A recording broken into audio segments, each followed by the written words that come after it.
આજે તો બ્લોગની શરૂઆત સવારમાં કરી રહી છું મિત્રો, કારણ કે એટલી બધી ઠંડી છે ને. જુઓ, વહેલા ઉઠી ગયા છે અને રાત્રે લગભગ 1-1.5 વાગ્યાનો ટાઈમ છે ને ખૂબ વરસાદ આવ્યો હતો અને વરસાદ ગયો પછીનો અહીંયા વ્યૂ લઈ રહી છું. અને આજે સવારમાં જો મારે ગુડ ન્યૂઝ આવી, કારણ કે જે હાઉસ હેલ્પ હતી ને એ ફાઇનલી આવી ગયા છે અને અત્યારે હવે કામમાં ઘણી બધી રાહત થઈ ગઈ. એમણે કચરા પોતું કરી નાખ્યું, વોશરૂમ કરી નાખ્યું, બેડ સેટ કરી નાખ્યો, વાસણ પણ થોડા પડ્યા હતા એ પણ કરી નાખ્યા. એટલે સરસ મજાનું કામ પત્યું. પછી જો અમે ચા બનાવી રહ્યા છે અને કપિલ ઓફિસે નીકળી ગયા છે.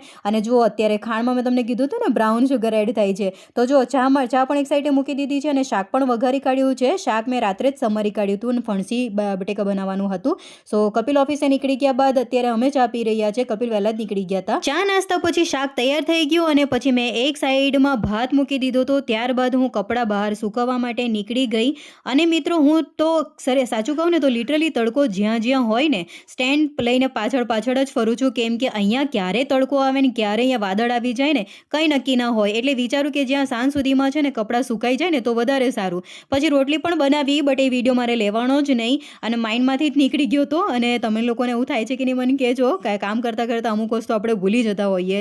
અને પછી કપિલ ઓફિસેથી આવી ગયા ને એટલે પછી અમે બધા જમવા બેસી ગયા. અને વ્યાના કે મમ્મા આજે યુવાંશને હું જ જમાડીશ. એટલે યુવાંશને વ્યાના જમાડી રહી છે એટલે મને પણ થોડું ઇઝી થઈ ગયું. મેં પણ શાંતિથી જમી લીધું. અને પછી જમી લીધા બાદ જો વાસણ પતી ગયા એક સાઈડે અને સાંજની રસોઈની તૈયારી કરવા માંડી, જેમાં મારે બનાવવાનું છે આજે સાંજે વડા અને સાંભર, એટલે કે મેદુ વડા અને સાંભર. અને સાચું કહું ને તો રોટલી, શાક, દાળ ભાત, ખીચડી બધું ખાઈને વ્યાનાબેન એટલે કે મારી છોકરી કંટાળી ગઈ હોય ને એટલે એને કંઈક નવું જોઈએ.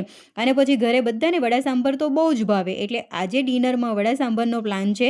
એટલે તુવેરની દાળ અને અડદની દાળ બંને પલાળી દીધા બાદ અમે બપોરે બહાર નીકળી ગયા, કારણ કે પછીનું જે વાતાવરણ તો એકદમ મસ્ત થઈ ગયું. અને વરસાદ પછી સરસ મજાનો તડકો નીકળી ગયો. એટલે અમે વિચાર્યું કે બાળકોને થોડું ગાર્ડન ફરાવી દઈએ. ઘરમાં શું થાય ને, બાળકો કંટાળી જાય પછી ટીવી કે મોબાઈલ જ જોતા રહે, એટલે થોડું બહાર ફરવું પણ જરૂરી. અને અમે બપોરે બહાર નીકળી ગયા ને એટલે ત્યાં ઘેટું મળ્યું, એટલે કે બકરી. હવે બકરીની સાથે ઘેટું, બટ હવે ખરેખર બકરી હતી કે ઘેટું આઈ ડોન્ટ નો.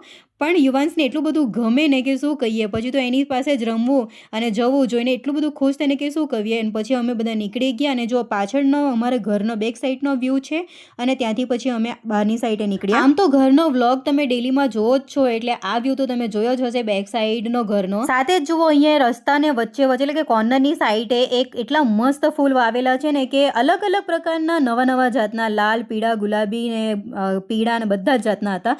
સાથે લેટ્યુસ વાવેલા હતા, મરચાં હતા, ફ્લાવર હતી અને ઘણું બધું તાંદળજો પણ હતો. આમ કહીએ ને કે જે લોકો રહેતા હોય અને એમના ક્વાર્ટરની સામે જ્યાં જગ્યા હોય ને ત્યાં થોડું ઘણું શાક વાવેલું જ હોય છે. સાથે રીંગણ પણ હતા, કેળા હતા, પપૈયા હતા, બધું જ થોડું મળી રહે છે. તો મજા આવે છે જોવાની.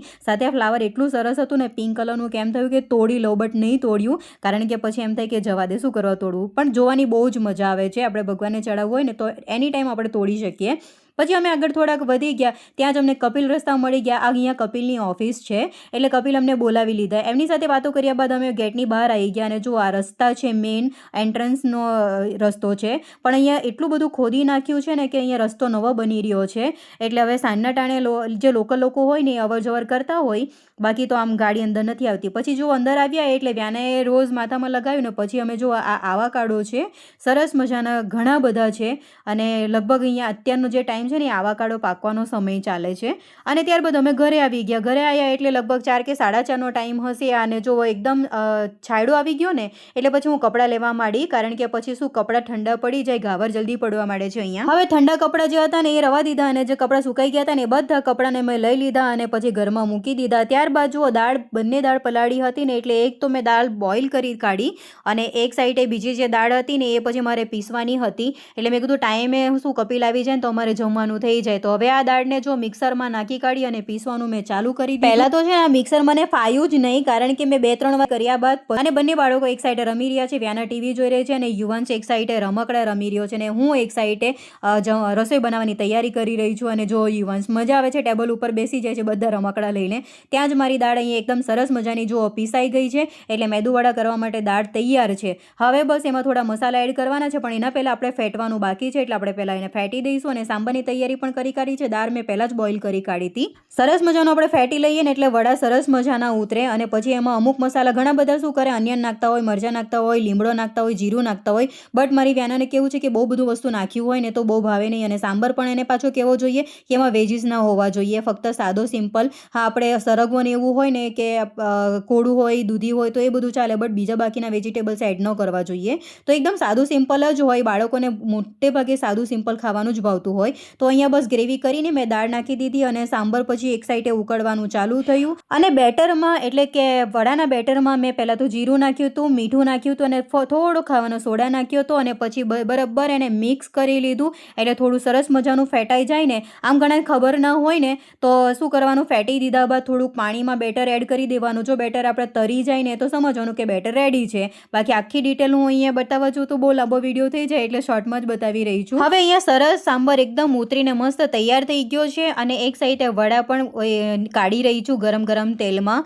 અને કપિલના ફ્રેન્ડને પણ વડા સાંભર ખાવા હતા ને, એટલે એમના માટે પણ જો વડા સાંભર એક સાઈડે તૈયાર કરી કાઢ્યા છે. હવે તમને કોને ભાવે છે વડા સાંભર મને જરૂર કહેજો. તો હવે આપણે મળીશું નવા વ્લોગની સાથે આવતીકાલે, અને વ્લોગ કેવો લાગ્યો જરૂર કહેજો. ડેલી વ્લોગ જોવું કોને ગમે છે એ પણ મને કમેન્ટમાં જરૂર કહેતા જજો. આપણે મળીશું આવતીકાલે. જય શ્રી કૃષ્ણ મિત્રો, આવજો.